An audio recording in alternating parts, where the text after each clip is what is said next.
Welcome back to the Fitness Blueprint Podcast. My name is Jackson Adamwitz, and today's topic we are going to talk about how to build muscle. In this episode, we will talk about everything that you need to know to have the foundations of building muscles, also known as hypertrophy.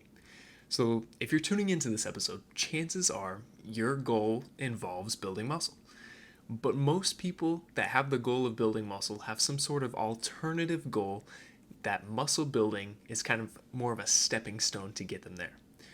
The most common reason people start exercising or continue to exercise is because they want to feel better about themselves. Building up muscle can help them do that and can help them build confidence. The second most common reason people start exercising is to improve their appearance. A lot of people have goals to tone their bodies, to build up lean muscle mass, to just look and feel better. Now, the third most common reason why young adults start exercising is because they don't feel comfortable in their own skin. They don't feel confident.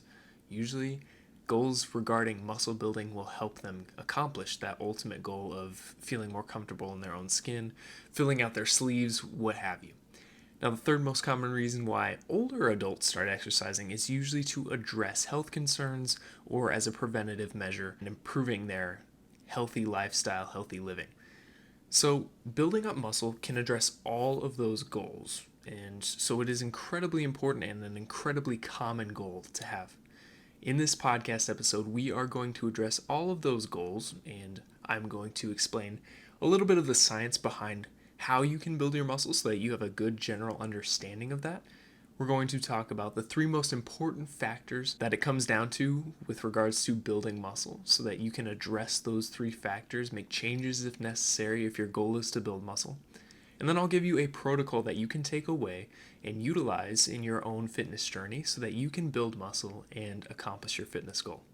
So the first thing that we're going to dive into is a little bit of the science behind building muscle. I promise you, I will try not to bore you with the level of intricacies that go into muscle building science, but I will give you a basic understanding just so you know how it works.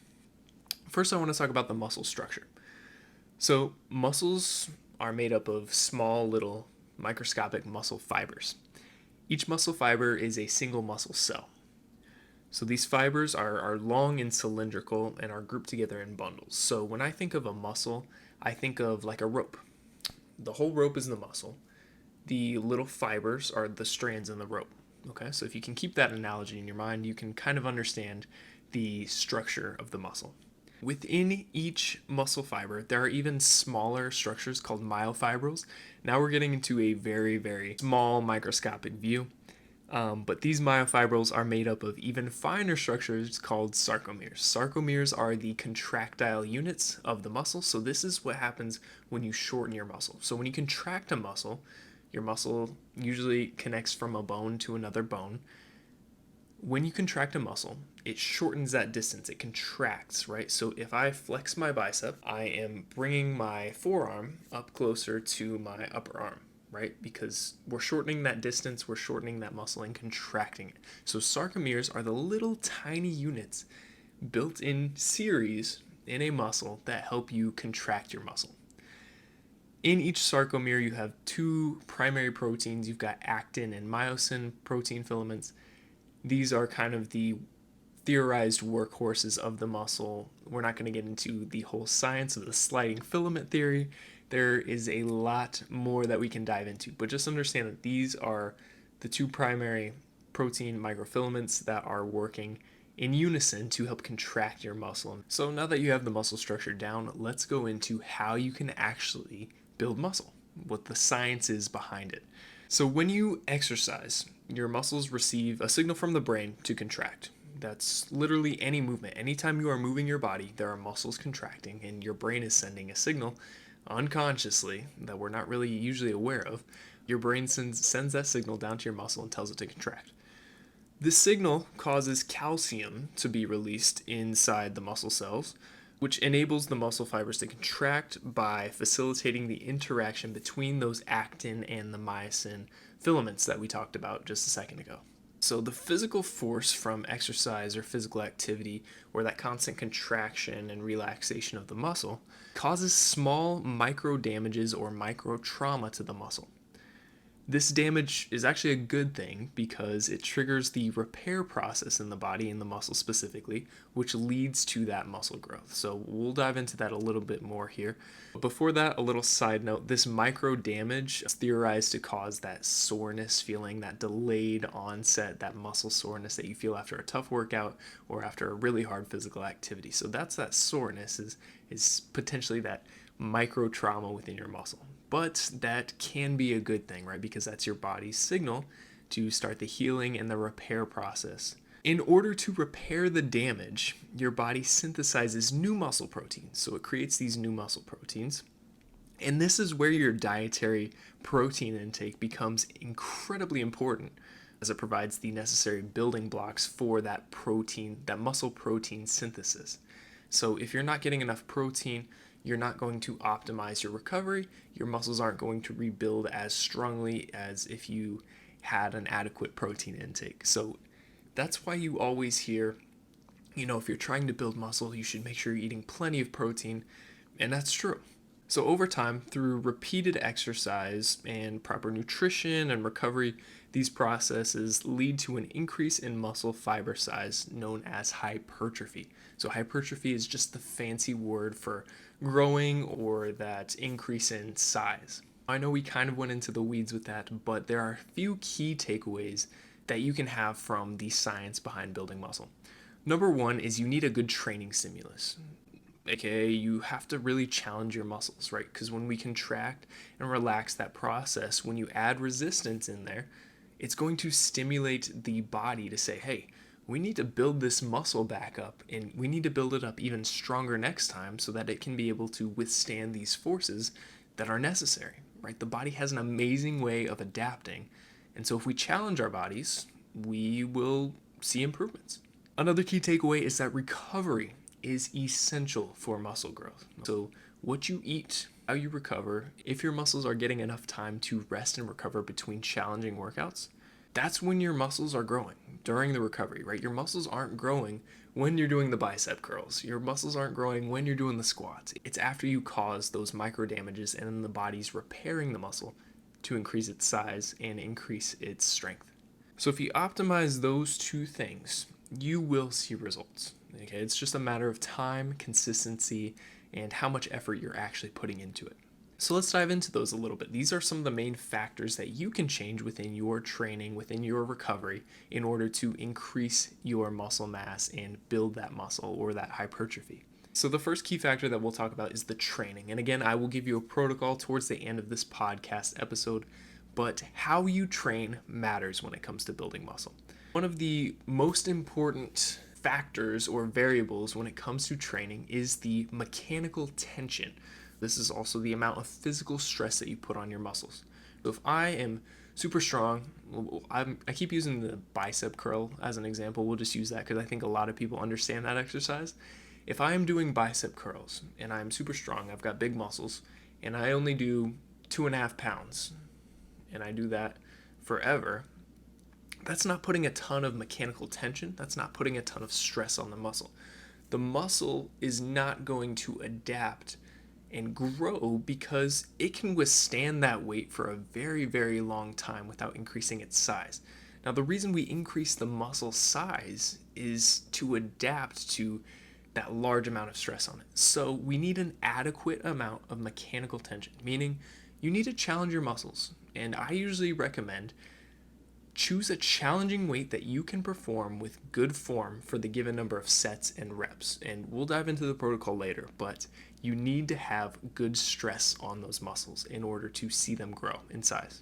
Another super large factor within training is the metabolic stress that you put on the muscles. This is just a fancy way of saying all of the byproducts within the body. We didn't dive into the entire science behind muscle building because there are a lot of little byproducts that are kind of floating around in the bloodstream within the muscle that can also contribute to this hypertrophy or this muscle growth. So that's another big factor. But if you are exercising properly, you're putting enough mechanical strain on the muscles, you are increasing that blood flow to the muscles, you're going to see muscle growth over time. As I mentioned earlier, the body has a great way of adapting to the demands of the stresses that we put on it. That goes for any process. We talked about it a little bit in the cardio podcast. We are talking about it now in building muscle. So if you stress your body at an adequate level, it's kind of like the Goldilocks rule, right? You don't want it too much, you don't want it too little, you want it just right, but you want it to be just on the edge of that comfort zone that you have. If you put the right amount of stress on the muscle, it will grow over time, okay? It might take a little bit of dialing in if you're just getting started to understand, okay, this is the level I need to train at in order to have that muscle growth. Now, we talked about muscle soreness a little bit. You don't have to feel sore after a workout to see increases in your muscle mass. Your body will actually adapt to that soreness level, that DOMS, that delayed onset muscle soreness over time. So if, for example, you're just getting back into the gym or you're just getting started into the gym and you feel super sore after the first, second, third workout, over time your body's going to adapt and you're not going to feel as sore or maybe not even sore at all. So if you don't like that sore feeling, it's okay. Your body will typically adapt. Now, there are certain medications that people can take that can cause excessive muscle soreness. We're not going to dive into that, but if you think that might be the cause, talk to your physician, talk to a medical professional, and potentially get that modified. Another key factor, and I'm going to separate these two out, we've got nutrition and we've got recovery. So I usually consider nutrition as a part of the recovery process, but for the sake of this podcast episode, we're going to talk about it separately because it is incredibly important. Nutrition is incredibly important for building muscle. As I mentioned earlier in the science behind building muscle, you have to have that muscle protein synthesis. You need to create those new muscle proteins. These building blocks are necessary for increasing that muscle size, so this needs to be optimized. So what can you do with your nutrition? One is you need to make sure that you're getting enough protein, and not only just protein, but you need high quality proteins as well. Based on the research out there, there are kind of a lot of different numbers when it comes to how much protein you need exactly. From what I've seen and kind of what the general consensus is you should be eating 1.6 to 2.0 grams per kilogram of body weight of protein per day. Now, I usually use that as a minimum amount. Okay, so this is from my personal experience and also from other research suggesting that larger amounts of protein actually aren't very damaging to the body and they can actually potentially help with increasing that muscle protein synthesis even more. So I use that as kind of my minimum amount when I'm aiming for how much protein I should have. So 1.6 grams per kilogram up to 2.0 grams per kilogram of body weight in grams per protein. So if I weigh 80 kilograms, I should be aiming for at least 127 to about 160 grams of protein per day. If you have specific questions about how much protein exactly you should be consuming, I would recommend reaching out to a registered dietitian or a medical professional with a good background in nutrition. In addition, protein is not the only essential thing that you need in order to increase your muscle size. So you should also be getting a very good well-rounded diet. So that includes, your fruits, your vegetables, a combination of simple and complex carbohydrates. In the future, we're going to have a podcast episode about nutrition, so make sure that you stick around, subscribe, and tune into that episode when it comes out. But for now, just understand that you need those micronutrients, you need those special nutrients, that vitamin D, that vitamin C. You just need a well-rounded diet that is higher in protein if you want to build muscle mass. Another important factor in building muscle is your recovery, right? So I separated nutrition and recovery, but I personally consider them to be kind of hand in hand. Number one tool that you can have for recovery is not hopping in the ice bath. It's not getting in the sauna. It's not using some sort of fancy medical device, okay? If you can get a good amount of sleep, 7 to 9 hours, and it's high quality sleep, you're getting plenty of deep sleep, that is going to be your best friend when it comes to recovering from hard workouts, okay? So if you're working out hard, you're working out consistently, the recovery process is incredibly important, but sleep is the number one tool that you can have to improve your muscle mass size and improve your recovery from any type of workout. Sleep is your best friend. Additionally, you should rest between working out certain muscle groups, right? So when you provide resistance to a muscle group, let's say you're doing an upper body workout, you're working your chest muscles, your back muscles, shoulders, arms, everything. You should rest at least 48 to 72 hours before working that muscle group again. So if I work out my upper body on a Monday, I work out really hard, maybe I'm feeling sore the next day, I'm going to rest until at least Wednesday before working those same muscles again. And in general, you should aim for hitting every major muscle group at least 2 times in a week if you want to build muscle. So make sure that you're resting that 48 to 72 hours, and that will help you recover enough for your next workout. The last thing that I want to talk about when it comes to recovery is just general stress. If you are super stressed out with work, maybe you're super stressed out with your family, maybe you're super stressed out financially, whatever it may be, if you are very high stress, it's actually a lot harder to recover. You've got stress hormones in the body that are just elevated. Maybe your sleep's not as good as a result. These chronic high levels of stress can be damaging to the body. So you might need a little longer to recover. So keep that in mind if you are super stressed out but you want to build muscle. Okay, exercise can help decrease stress, but also it's kind of paradoxical because you are stressing your body when you are exercising hard. So in the long run, long-term effects, exercise helps improve stress, but in the acute or that current day of working out, that is acute stress right there, right in the moment. Additionally, that physical stress is a major component as well. So if you are stressing your body too much, you might be shooting up those stress levels.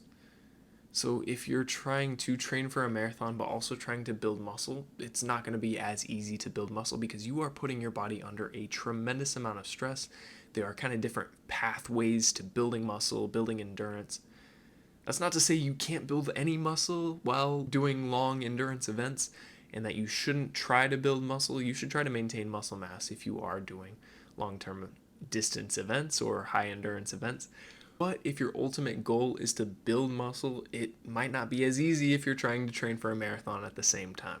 So, with that background and some of those important factors that you can modify, I want to give you something that you can actually take away from this podcast episode and that you can apply into your training regimen and into your fitness journey. So, this is a protocol that I have developed based on all of the research out there on building muscle, on hypertrophy, on recovery, all that kind of stuff. So, if you follow this protocol, you will see larger muscle mass. You will see an increase in that lean body muscle mass. So my first piece of advice is work each muscle group at least 2 times per week. You might hear this being called a training split, right? So kind of how you schedule out your training regimen. So if you're working every major muscle group 2 times per week, maybe you only do resistance training 2 times per week. And if that's the case, you need to work every single muscle group both of those days. So those should be full body days. If you have, let's say, 4 days of training resistance, then you could break it up a lot of different ways. One of those might be an upper body day, then a lower body day, then you have a rest day, and then you do another upper body day and another lower body day. Basically, just work every major muscle group at least 2 times in a given week. Now let's talk about workout structure. Make sure that you have a proper warm-up at the start of your workout. So make sure that you're increasing your body temperature, getting your heart rate up a little bit, increasing that blood flow through the body, and also make sure that you're kind of mobilizing those joints. I like to recommend 3 to 5 minutes of cardio that's kind of gradually increasing in intensity so that you're increasing your heart rate, increasing your body's temperature, and then after that, just doing a warm-up set or two of the primary exercise that you'll be doing. And that's really all you have to do for a warm-up, okay? So if you're doing those things, you've got a proper warm-up. The next thing that you should note in your workout structure is perform the primary focus of that given workout first. So if you're doing an upper body workout, but you really want to improve your chest muscles, you should start your workout with an exercise that targets those chest muscles. So whatever the main focus of your workout, that should be the first exercise or the first couple of exercises, because that's when you'll have the most energy to work that muscle group. Then, if you are doing resistance training, you should aim for 3 to 6 sets per exercise. Okay, if you're a beginner, 1 to 2 sets might be enough, but if you are consistent with it, you should aim for at least 3 to 6 sets of a given exercise. In those sets, you should aim for 6 to 12 repetitions. So the intensity level should be within those 6 to 12 repetitions. You should be aiming to close to muscular failure. That's not saying you completely fail on the last exercise. Now, muscular failure is when you just can't perform the exercise with good form anymore. So if you feel your form start to breaking down, you feel like it's getting really challenging, that should probably be the time where you stop the exercise. So aim for that 6 to 12 rep range with the intensity at that higher intensity where you're getting pretty close to that muscular failure. If you are training close to muscular failure, please work with a workout partner or ask somebody to spot you on an exercise if you are using free weights. This will help keep you safe and mitigate any potential injuries when it comes to the gym. In between the sets of exercises that you do, aim for about 60 to 90 seconds of rest. I've heard some people recommend longer periods of rest, but if we're going for that metabolic factor of the muscle growth, we want to keep that blood in the muscles. We want to keep those byproducts there that kind of help stimulate that muscle growth. So shorter rest periods might be beneficial. From the research, 60 to 90 seconds is what I tend to see. And then also, if you tend to get bored with your workouts really easy, I recommend switching up your workouts at least every 4 to 6 weeks, right? So let's say you're doing one workout, then you're progressing it. After 4 to 6 weeks, try to introduce newer exercises that target the same muscles. It'll just keep things a little more interesting. You probably won't lose motivation as much as you would if you're just doing the same thing every single day. So switch it up a little bit. Here's where it gets a little more complicated, so bear with me. In your training plan, you want to aim for about 12 to 28 sets per muscle group. So I will use the biceps, for example.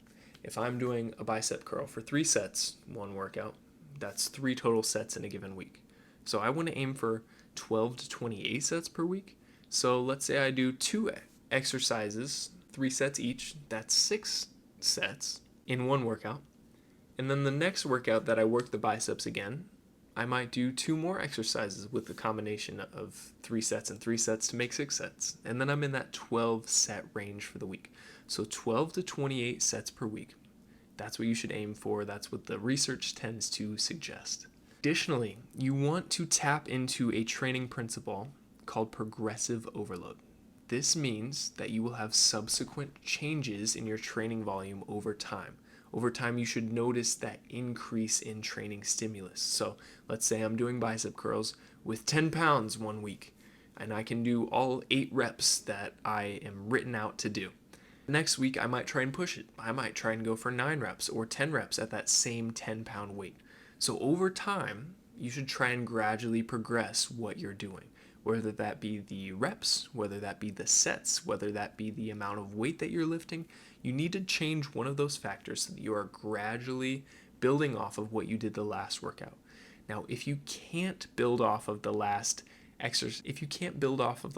workout that you did, let's say you do 3 sets of 10 at 15 pounds and that's just really challenging for you, it's okay to do that same sets, reps, and weight scheme for the next week. But over time, your body should adapt to that and you should be able to gradually build it up little by little over time. For the nutrition side of this protocol for building muscle, I recommend that minimum of 1.6 to 2.0 grams per kilogram of protein per day. Make sure that it's high quality protein. Try to get it mostly from